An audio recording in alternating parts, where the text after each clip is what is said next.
इन बच्चों को पहली घुट्टी में ये पिलाया है कि बेटे तुझे जीना भी हुजूर के लिए है, तुझे मरना भी हुजूर के लिए है। और मैं आपसे कहूंगा कि बच्चों को महफिलों में लेके आया करो, बच्चों को महफिलों में लेके आया करो, इसलिए कि जब हम कब्रिस्तान में होंगे और ये हिंदुस्तान में होंगे और जब कोई हुजूर के जिक्र पे पाबंदी लगाएगा तो फिर ये किताब उठा के नहीं, ये जूता उठा के बात करेंगे और कहेंगे मुंह बंद कर, तू आज शिर्क का फतवा लेके आया है, हम तो बचपन से हुजूर का जिक्र सुनते चले आ रहे हैं। इसलिए अपने बच्चों को हुजूर के दीन की बुनियादी चीजें सिखा दें। और याद रखिएगा, मेरी एक बात भी चापलूसी नहीं होगी और न मैं इसका आदी हूं। मेरा मिजाज बड़ा तल्ख है, मैं तो डंके की चोट पे कहता हूं, मैं आईना हूं दिखाऊंगा दाग चेहरे के, जिसे खराब लगे सामने से हट जाए। बर्दाश्त कर लेंगे इंशाअल्लाह, करेंगे बर्दाश्त इंशाअल्लाह। जरा सिर्फ बच्चे कह दें या रसूल अल्लाह। क्या बात है, अल्लाह सलामत रखे। बेटे आज इतनी जोर से सुभान अल्लाह बोलना है कि गला बैठ जाए, ताकि माँ पूछे गले को क्या हुआ, कहना अम्मी पैसे वाले पैसे लुटा रहे थे, हम हुजूर के नाम पे आवाज लुटा के आ गए, है ना। बोलेंगे ना खुल के सुभान अल्लाह। अल्लाह इस गुलाबी पगड़ी को सलामत रखे। ये खुद्दाम है और बारगाह के कुछ खास लोग होते हैं, सारे ही चरागे देहलवी नहीं होते और ना सारे की महबूब इलाही होते। मेरे उस्ताद दरसगाह में पढ़ाते थे तो कहते थे मोहब्बत के लिए कुछ खास दिल मखसूस होते हैं, ये वो नगमा है जो हर साज पर गाया नहीं जाता। ये याद रखिएगा।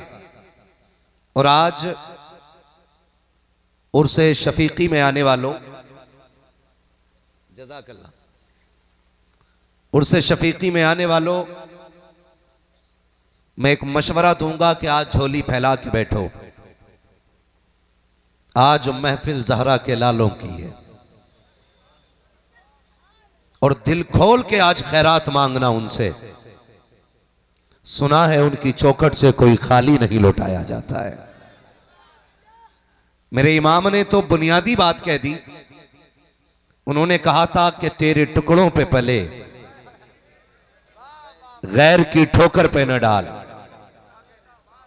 न बरेली वाले कल सैयदों से अलग थे, न आज सैयदों से अलग हैं और न कयामत तक सैयदों से अलग हो सकते हैं। इसलिए कि सैयदों के एहतराम का अगर किसी ने डंका बजाया है तो वो बरेली के अहमद रजा ने बजाया है। और अहमद रजा क्या है यह हमें सैयदों ने बताया है। मैं उन सैयदों की बात नहीं करता जो चकबंदी में सैयद बने हो।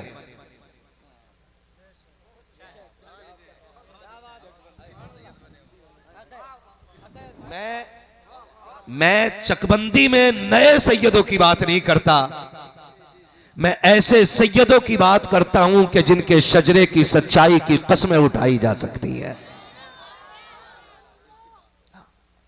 मैं उन सैयदों की बात करता हूं कि जिनकी रगों में अली का लहू है, जिनकी फितरत में खातून जन्नत के लहू की गैरत है।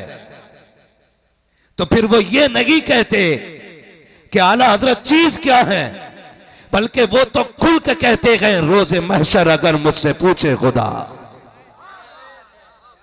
बोल आले रसूल तू लाया है क्या, अर्ज कर दूंगा लाया हूं अहमद रजा, या खुदा ये अमानत सलामत रहे।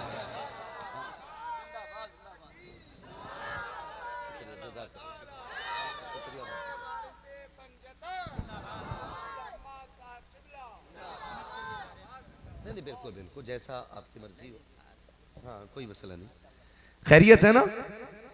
जरा कह दें या रसूल अल्लाह। और सुनो सुन्नियों, आला हजरत ने सिखाया, आला हजरत ने सिखाया है, आपका नारा यही होना चाहिए, दो जहां में खादिम आले रसूलुल्लाह कर, हजरत आले रसूल मुक्तदा के वास्ते ये अपना नारा रखो।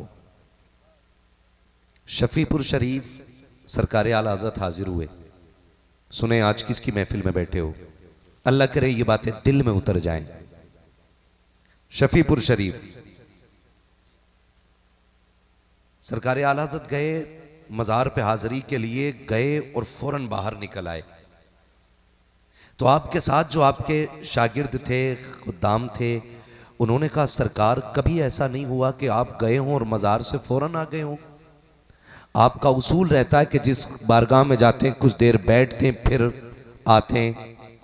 तो सरकार आला हज़रत ने कहा था कि मैं आज इसलिए जल्दी आ गया कि जब मैं बारगाह में अंदर गया तो फरिश्ते इतने थे कि पैर रखने की जगह नहीं थी। इतने फरिश्ते अंदर मौजूद थे एक सैयद की कब्र पे कि पैर रखने की जगह मौजूद नहीं थी। फिर मेरे इमाम ने खुल के कहा था कैसे आकाओं का बंदा हूं रजा।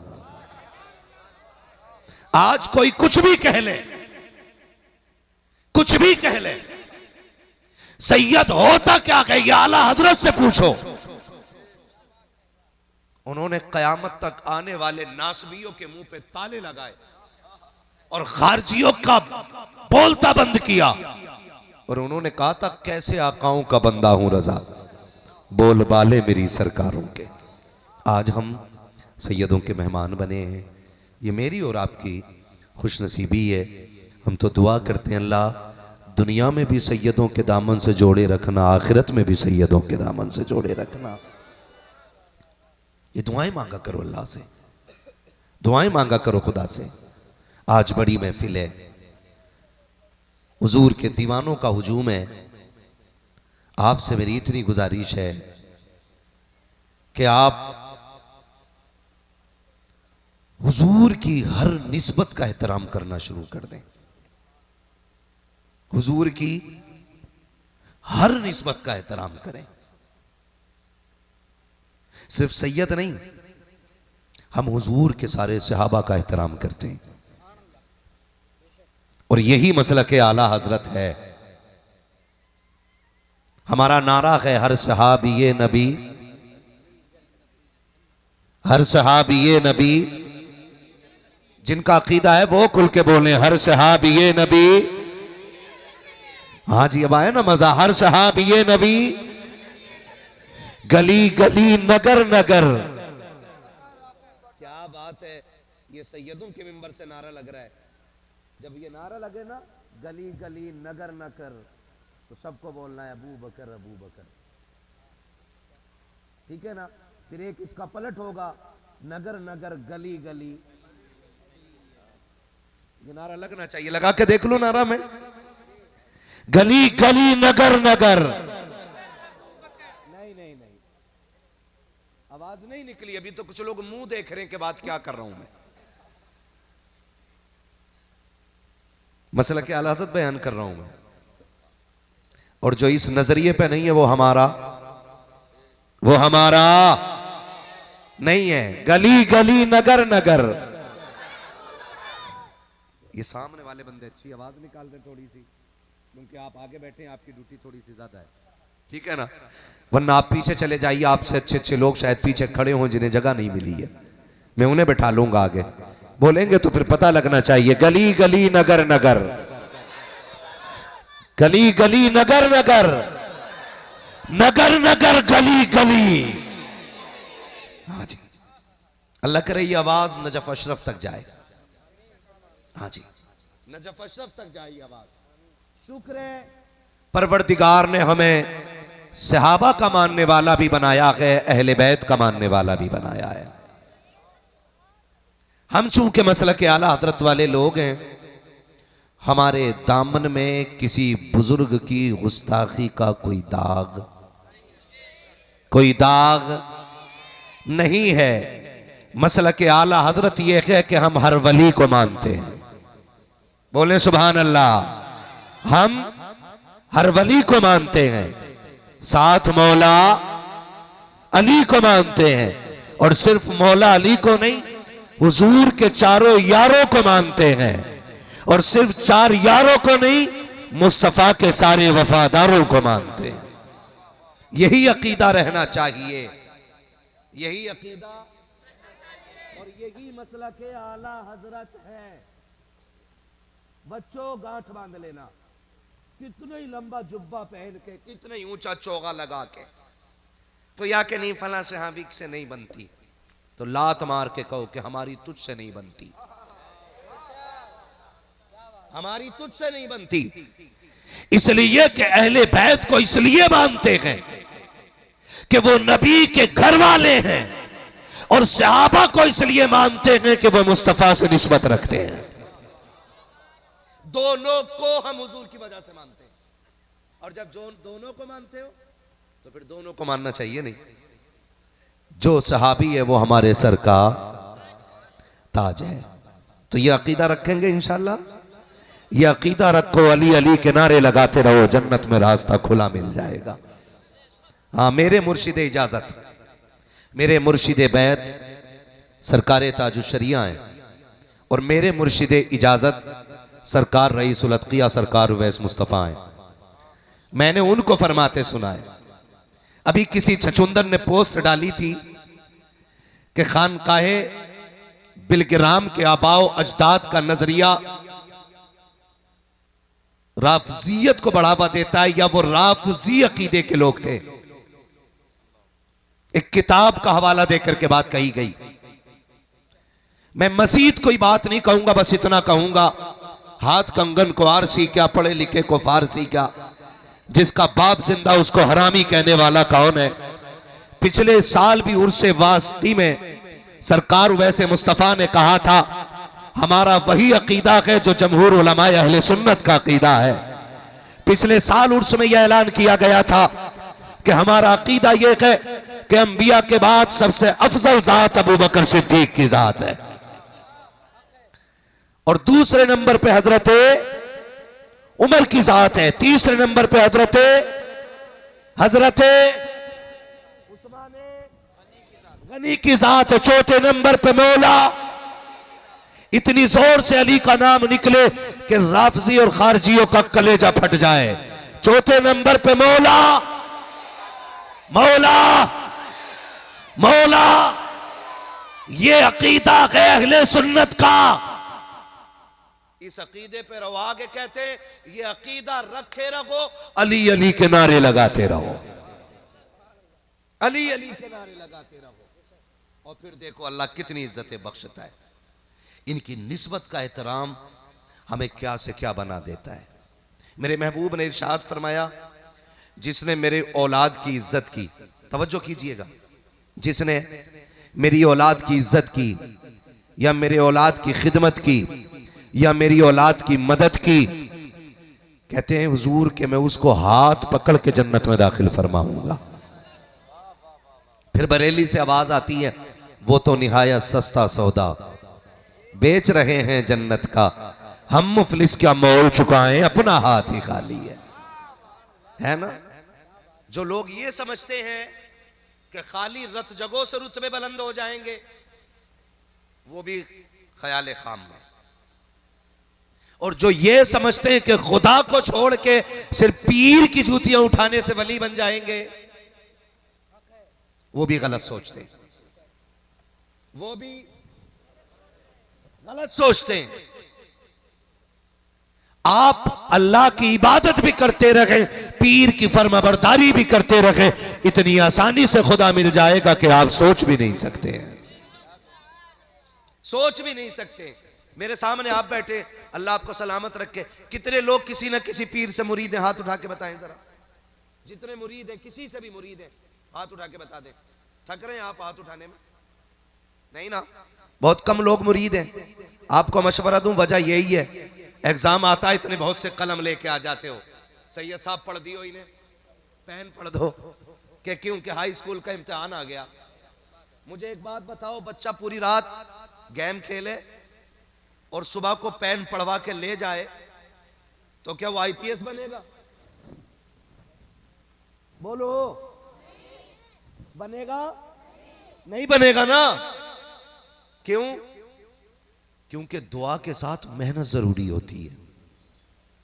एक बहुत बड़े बुजुर्ग हैं शेख सादी शिराजी रहमतुल्लाह तआला अलैह, आप फरमाते हैं कि जो सिर्फ दुआ पे भरोसा करे वो बेवकूफ है, और जो सिर्फ मेहनत पे भरोसा करे वो घमंडी है।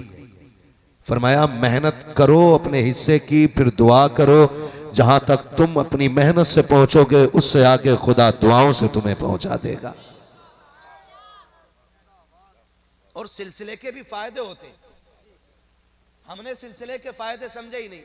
कई नौजवान तो कहते हैं ना जी शादी के बाद मुरीद होऊंगा, पता ना बीवी किसी और पीर के साथ निकल ले और मैं किसी और के साथ निकल ले, वो भी रंगीला बीवी के साथ रहेगा। कह रहा दोनों एक पीर के मुरीद होंगे ताकि दोनों वहां भी दामन जोड़ के चलें। देखो कहां तक की सोच रहा। ये मुश्किल से 35 साल बीवी के साथ ढंग से गुजार पा रहा, एक के आगे हाथ जोड़ के कह रहा अल्लाह बचा ले इससे। और पहले पहले कह रहा ना पीर एक ही रखेंगे ताकि बीवी कयामत में अलग ना हो जा। कुरान तो ये कहता है कि उस दिन बाप बेटे से भागेगा, बेटा बाप से भागेगा, माँ औलाद से भागेगी, औलाद माँ से भागेगी, मियाँ बीवी से, बीवी शौहर से, एक दूसरे से भागते होंगे, कोई किसी की सुनने तैयार नहीं होगा। तो वहां भी ठुक्के जोड़ रहा है कि नहीं अभी मुरीद नहीं होना है, जब ब्याह हो जाएगा ना फिर दोनों एक साथ मुरीद होंगे। नौजवानों और बच्चों, जितनी जल्दी हो जाए किसी अल्लाह वाले के दामन से जुड़ जाना, इसलिए कि हम जब किसी अल्लाह वाले के दामन से जुड़ जाते हैं ना तो फिर सिलसिले का फैज जारी कर दिया जाता है। इसलिए मैं तो कहता हूं अपने बच्चों को बुजुर्गों की झोली में डाल दो। सरकार आला हज़रत ने मुफ्ती आजम सरकार को बचपन में ही मुरीद कराया कि नहीं? बोलो। और आज हिसाब लगा रहे ना यार, अभी 2-4 बीघे की बेईमानी कर लूं फिर मुरीद होऊंगा। मौलाना अभी मुरीद होने का मौका ना है, रोजाना कई क्विंटल तोलना पड़े है, और हर क्विंटल पे अगर 100 ग्राम भी मारा तो अभी लंबी मार पे हूं। पहले ये बेईमानी छोड़ दूं फिर मुरीद हो जाऊंगा। पहला जुमला मेरा आपसे यह है कि आप अगर दुनिया और आखिरत की भलाई चाहते हो तो अहद करो जब तक जिंदा रहेंगे हलाल खाते रहेंगे। कैसा खाएंगे? जोर से कैसा खाएंगे? हलाल खाएंगे। कान खोल के सुनना मेरी बात। आज हर बंदे को यह शिकायत है कि बड़ा जा रहा हूं मस्जिद में दुआई कबूल ना हो रही। हर बंदे को शिकायत यही है कि शब कदर में भी मांग के देख लिया, शब बरात में भी मांग के देख लिया, दुआई कबूल नहीं हो रही। इमाम गजाली से पूछा गया था हजरत दुआएं कैसे कबूल होती हैं? आपने फरमाया 2 काम करना। कहा कौन से? फरमाया जब भी बोलना सच बोलना, जब भी खाना हलाल खाना। हाथ उठने में देर होगी, रब कबूल करने में देर नहीं करेगा। आज ना माफ कीजिएगा शॉर्टकट की आदत पड़ गई है। अगर कोई बंदा मेहनत से गाड़ी ले आया ना तो दूसरा हिसाब लगा रहा मैं कैसे गाड़ी लेकर के आऊं। फिर उसने हक मानना शुरू किया। कितने गेम कितने जुए चल रहे हैं। हमारी कौम को आग लग गई है, जुए की लत ने तबाह कर दिया है। कभी ड्रीम 11 ने तबाह किया, कभी फ्री फायर ने तबाह किया। हमारी कौम सट्टेबाजी पे उतर आई है। मैं पूछना चाहता हूं अपने कौम के नौजवानों से, तुम्हारी जवानी सट्टों के लिए नहीं थी, तुम्हारी जवानियां जुओं के लिए नहीं थी, तुम्हारी जवानियां याशी और बदमाशी के लिए नहीं थी। ये जवानियां तो रातों के कयाम के लिए दी गई थी। ये जवानी तो सजदों में रोने के लिए दी गई थी। इस जवानी में तो किसी को सलाहुद्दीन अय्यूबी बनना था, किसी को मोहम्मद बिन कासिम बनना था, किसी को खालिद बिन वलीद बनना था। मगर हुआ क्या कि इस कौम की गैरत का जनाजा निकल गया है। सलाहुद्दीन तो बाद में बनोगे, अपने बाप के वफादार बेटे नहीं बन पा रहे हो। मोहम्मद बिन कासिम तो बाद में बनोगे, अच्छे भाई नहीं बन पा रहे हो।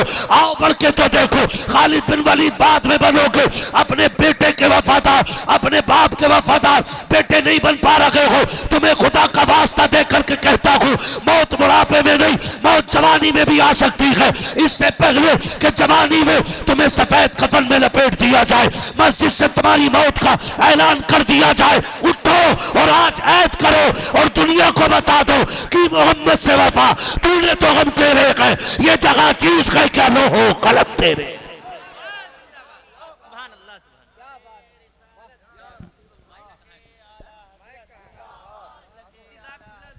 नारे तकबीर, नारे रिसालत, मसलके आला हजरत और से वारिसे पंजतन। सुभान अल्लाह, सुभान अल्लाह, क्या बात है। हलाल खाया करो, हलाल हो जाओ हुजूर के। खुदा की कसम, इससे बेहतर सौदा दुनिया में कोई है ही नहीं, कोई है ही नहीं इससे सस्ता सौदा। हो जाओ हुजूर के, है ना। नौजवान बैठे मेरे सामने, नौजवान और बच्चे मेरी तरफ तवज्जो से देखें। हैं तवज्जो है, कहूँ अगली बात।